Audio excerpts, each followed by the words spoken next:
And welcome back. And we're moving into our second conversation for today. We're joined by Jenny Lovell, mental health professional. And of course, we are talking about building your vision board. Good morning. Right. Good morning. Welcome back. Welcome back, and it's always nice to have you. I'm loving the colors, by the way. I was really worried this morning when I put this on. That's the trend, actually. But the problem was, not having things washed. So I was Oh my gosh. But Jenny, as usual, it's always nice to have you in. Creating a vision board, of course, practical exercise. It's something that's very important to especially families. We must have that vision board. Yes. So where do we start in terms of creating a vision board? And then again, what's a vision board? Okay, so really important. This is one of the things that a family can do together. Yes. It's really, really fun because you get old magazines. You put a lot of old magazines, get scissors, glitter. This stuff I didn't have time because I just found out about this yesterday. So didn't have time to really go put one together. But you get markers, like I said, glitter. Yeah. Glue. Because you need to glue it. And what's better is the spray glue. Because you spray the paper and then you just stick the pictures rather than putting it on the back of everything. Yeah. Right. And then what you do, you ask the kids, or you as the adults, the husbands, what is it that you would like to accomplish this year? Right? Or you could decide you want to put an overall thing on top to name your board, right? So or get a theme. These are thematic. So Right. let's simplify. A vision board is simply a visual representation of your goals. Of your goals. Yeah. Yes. And I remember a conversation the last time you spoke about being able to have a reminder. Yes. And this is really the best way. More than an app on your phone, more than a pictorial. written list. Yes. But if you see it, you'll work towards And you want to it. put it someplace where you'll see it at least twice a day. Yes. So in the morning when you go brush your teeth, if you have it right there in front of you, it's a reminder, right? I like to put on mine gratitude because it's so important to be grateful. Of course. And remember to give thanks for everything and everything. So I love to have gratitude on mine, right? So that's one of the first things I put right in the middle. Gratitude. Yeah, gratitude or anything that talks about gratitude. But like for the kids, I usually will ask the kids, what is it that you would like to accomplish this year? And usually they'll say something like, Miss, if they're in standard 6, Miss, I want to graduate. I want to be the first one in my family to graduate, right? I want to go to high school. I want to make sure that I have A's, or I would like to get B's. I'd like to learn to read. For the younger kids, I want to learn to read. I want to finish one book per week for this year. Yeah. So whatever it is that they want, then they start looking for the pictures. So you go through the magazines and you find pictures, you find words to put in your vision board, right? And the thing is that as you go through, and it's really funny because like this one, meet the one that's meant for me. One of the important things to do is to write down what those qualities are. You want to be very specific. What are the qualities you're looking for? Please don't say handsome, rich. That's ridiculous. You're looking for more meaningful things. I want someone who will have conversation with me. Compatibility. Right. There are a lot of things. Qualities. I want to put those things. Write those things down on a piece of paper, fold it up and put it someplace. It's amazing because one of these days when you go back and you find that paper and you look at it, generally that person will be with you. And I want to say something. I'm going to say it again. I said it last and I'm going to say it again. What you focus on expands. So if you're focusing on negative stuff will come. I hear people I cringe every time I hear people say, I don't have no money. I'm poor, I don't have no money. You always stay like that then because that's what you're putting out there and that's what you're believing and that's what you're going to get. Yes, that's all you're going to get. So faith is believing in things not yet seen. Yeah. Affirm money. Affirm that person. Can you say that again for me, please? Faith is belief in things not yet seen. It's not yet seen, but it's it's going to happen. It's going to happen because as there is a God, it will happen. Yeah. But you have to believe it and you have to behave as if. And you can't limit your dreams. Exactly. And that's exactly what I find. Exactly. You don't limit God, you know? Yeah. So the things, and the other thing I want to tell folks, the negative talk that we talk, we have to be very careful because, first of all, let's go back to the thoughts. Yeah. When you have these negative thoughts, they become your words. You know, oh, I hate you, I can't stand here, I can't this, I can't that. Those are the things that you're going to get. You attract. You say, how come I study and just meet now people are just so mean? You're attracting them. You Or keep you're one of them. talking about it, you know? So that's why you're attracting. Yeah. But can I say this though? Because I think in addition to negative thoughts and negative words, it's negative people that need to be eliminated. And Change people, places, and things. yes, because I think sometimes, and we see it so often in our society, people work very hard at achieving their dreams and they take a different path. Yeah. And they believe that they will have the things that they set out to do. And then they have family members or friends or even just random Joe and Jane public on the internet who say, who she thinks where she thinks she come from, why he think he better than us for go ahead. And people stop themselves. They lessen them. They shrink their dreams because of all the negative people and the talk that they have. So be careful who you let see your board.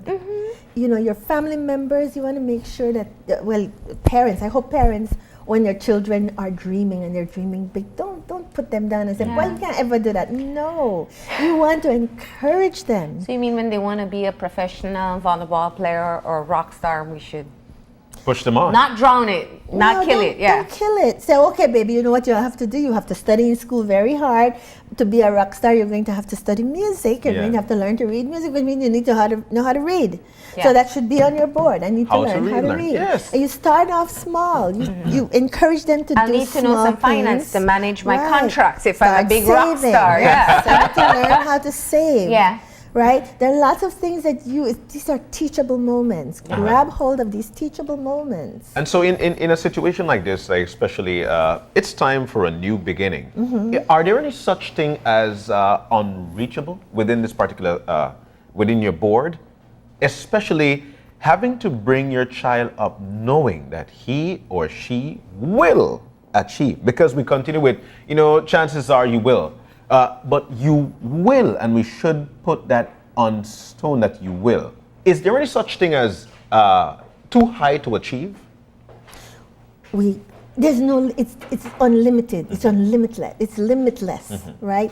The thing is to tell the child to start off small steps, because when you have small successes, you want to continue. Yeah. You want to invest more time in working towards. Yeah. So I always encourage them to start with small goals, and as you achieve success, then you go to bigger things and bigger things and bigger things. But start off small. So if it is a rock star, for example, and you put whichever rap star that Put you that want up there. Yes. you identify small action plans. So Right. learn guitar, learn to read notes, Learn to read. Exactly. do vocal coaching, Yeah, or learn training. a new And instrument if you if you don't have already know money, one. go on the internet. There's all kinds Yeah. of things on the internet that will help. Even how to learn to read notes, how to learn to play the guitar, to know where the chords are. Chords are, yeah. It teaches you everything. It's so wonderful having the internet. Okay, so don't rain on your kid's parade. Don't down the child. You want Or to if it's your encourage. spouse, and let's say they're at a very obese weight, and they put a slim model. That's a target. People will make fun and say, "Oh, you'll never get there. You're dreaming." How do you encourage somebody in a path like that? I tell them baby steps. Baby steps. You start off where you are and work towards it, and don't let anybody rain on your parade. All right. The main thing, when people come and they start being negative to you, is to remember this is my parade. I have the power.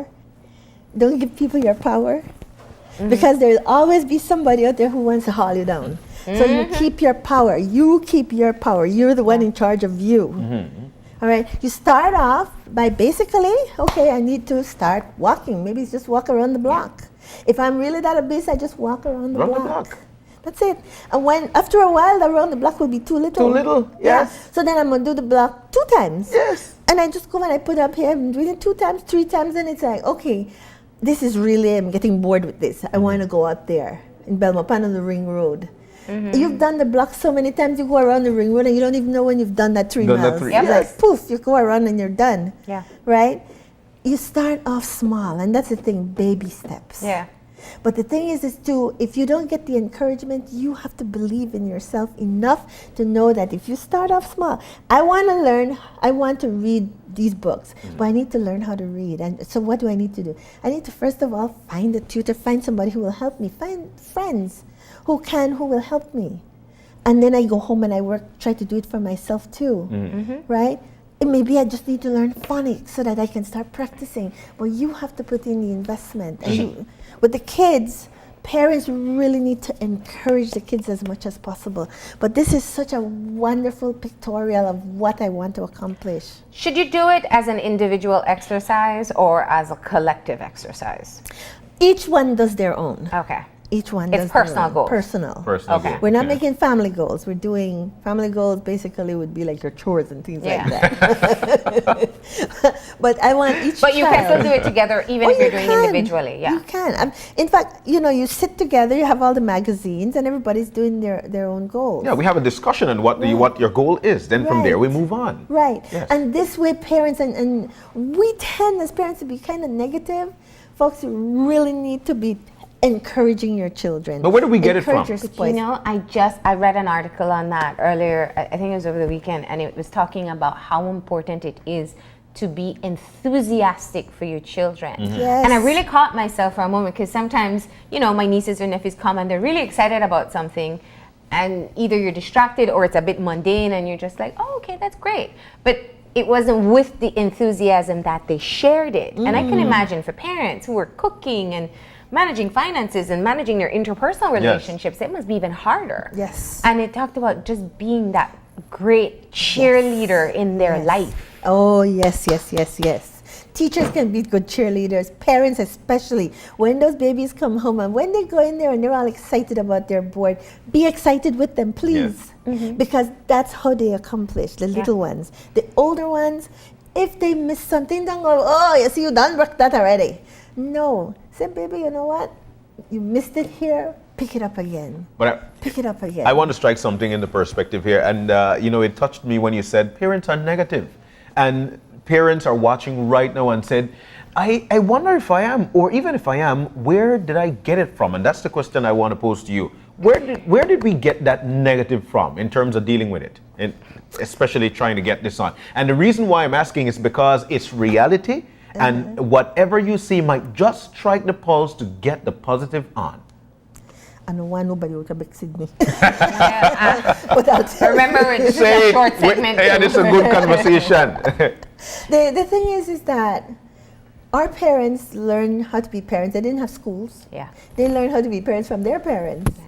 And and so on and so on and so on. So it was passed on down. Yeah. You sat at the knee of your parents and you watch how they parent. And so a lot of it, remember now, we came down from slaves. And it wasn't really a positive image that our folks learned. Yeah. And so that's how they reared their children. And it was just passed on.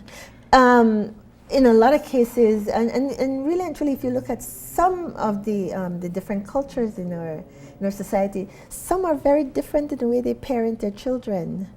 Unfortunately, we still have some of the remnants, and it's things we have to change. We can be taught to be loving. As people watch the show, they can practice this. I remember I have a friend who, when her son comes, I hug him and I kiss up on him. She says, I wish I could do that. Open your arms and do it. What's so hard? And it's her child. Yeah. And nobody, It's not brain surgery. nobody helped me when I was growing up, so I don't know how to do it. Pretty easy. Open your arms, hug the Hug child, like and kiss kiss him, him. period. And as you do that, you keep doing that, they will respond. Yeah. Because they want it. Yeah. They really want it. Every time, if you're going to criticize or you're going to be mean, you also have to put something really loving in there. course. So if I'm mean, I have to also be loving. So for every criticism, you balance. have to put a balance in Balance there. in it, yeah. Yes, absolutely. So Yes, ma'am. one of the excuses that many people use in a situation where they haven't achieved a goal, or in the parents' view it's too ambitious, they say, oh, well, I'm just keeping it real. He needs to know what real life is about, you know. People like us don't get things like that. And they really use this reality excuse. How do you talk to parents about kind of breaking away from that for the sake of the children? I want to just say this real quick. Yeah. I remember when I moved to San Francisco, I was in the military. And we used to have to, we're doing 65, 70 miles an hour, and then you come up to Treasure Island. And you have to hit the brakes, because if you come around that curve too fast, you're going to go into that wall. Yeah. And I kept on saying to everybody, man, one of these days somebody's going to rear-end me. One of these days somebody rear-ended me. Right? And I thought, wow, see, I knew somebody was going to rear-end me. If you keep saying negative things to your children, they will believe it. It's called self-fulfilling prophecy. Self-fulfilling prophecy. You keep saying negative things to them, they are going to do negative things. They're going to do the exact same things you say they will do. Yes. Change the conversation, change the wording, change the way you talk with your kids. Yeah. Okay, your kids have the capability, even if they're what we call slow learners, or if they look like you think your child jumps around too much and plays too much, and or keep encouraging. A rude, Yeah. a black sheep, a upstart. Change that language, change it, turn it around, make it positive. Yes. You want children who are well behaved, pay attention to the good things they do. Stop focusing on the negative things. Okay. Catch them doing the right things, catch them doing the things you like. You'll get more of that behavior. The behavior you pay attention to is the behavior you get more of. Of course. Okay. So going back to the vision board, if you're doing this along with your children, just goals for this year, goals for their life, what are we talking about? With little kids, I would just start off with goals for the year, Okay. and have them maybe even do goals for the semester. Yes. Because just have them do. Okay. You know what your child is capable of. You may do for the semester, and then next semester do another one. The thing is to have the child have small successes. Of course. The more successes they have, the more they will continue to More do motivation. it and stretch for more. Excellent. Same thing with your husband. Encourage. We have to change this language of putting down. We want to encourage people and show them love, so you get more love. You know. You just amaze me every time I listen to you. But when it comes to the goals, Jenny, do we set goals within goals? Because you could have the goal for the year, Absolutely. and then the goal of school. What do we want to those are called achieve objectives. in schools? Okay, the objectives. Those are called objectives. What happens? But this is not like your SMART goals. This is a pictorial of the things that you want. You would then write on paper. For example, like I told you with this one. Meet the one that's meant for you you. put your list of qualities that you're looking for, so that when God wants to give you that person, He knows exactly what you want. Doesn't send you some anything or before none any. But say, for example, going places. Yeah, travel, Right, travel. which everybody always wants to Right, I travel. want to Yes. travel. So I want to start saving. Yeah. So I want to start saving. I need to save so much per week or so much per month, so that by Easter, I will be able to go Yeah. to Merida. I'll be able to go to Cancun and stay in a nice place. You start saving from the year before, but you would put that goal from last year. So for this year, you're not going to make it for Easter, but you may be able to make it for summer if you start saving, right? So it's those little things that you start doing. So those are called objectives, the things you need to do. Yeah. Definitely. You want to graduate from standard 6, you need to start doing things like making sure you do your homework, pay attention in classes. So you have the kids come up, but I want them to come up with it. You don't tell You them. don't tell them. Yeah. Let them come up with the things they knew they're doing or not doing well that they want to focus on. And encourage Right. them. And encourage. This, when they look at it in the morning, they go back to brush their teeth in the evening, they see it again in the evening. You encourage. Say, remember your vision board. Are you working towards it? Review the vision board. You review it. Right? So periodically, maybe once a month you go over. So how many of your things here have you achieved? What do you need to change? What do you need to keep doing or not do to get to your goals? Okay. Does that help? Yes, it did. Absolutely. And I think it's a great exercise. I could imagine if you do this along with your child, verbalizing your own goals, and that you have things you want to reach for as an adult, that the child realizes that it's okay to dream big. Because it worries me when people don't dream big, and I think that's something as children that we should encourage as much as possible. Absolutely. Law of attraction. Yeah. I really believe it. Yeah. Seriously, you put the, and you have to believe in you. You Yes. have to. Starts with me, you know. And I need the encouragement from the parents, from my friends, as much as possible. We have to change the conversation in our country. And know whose opinion matters. Matters, yeah. That's because there will be some naysayers, but just know whose opinion matters and has your best intention at heart. Of course. And it's okay to be the one fish that swims upstream. Yeah. Love it. Thank you so much for being here and encouraging us in this activity. It is still January. You still have time. The weekend is coming up. Sit with the kids and try this exercise out. Teach them to set goals and to reach for the things that they really want in life. Definitely. And it's also for adults. It's not only for kids. Not only for the kids. Yeah. We're going to go ahead and take a break. And when we come back, it's to learn more about Tai Chi. So stay tuned.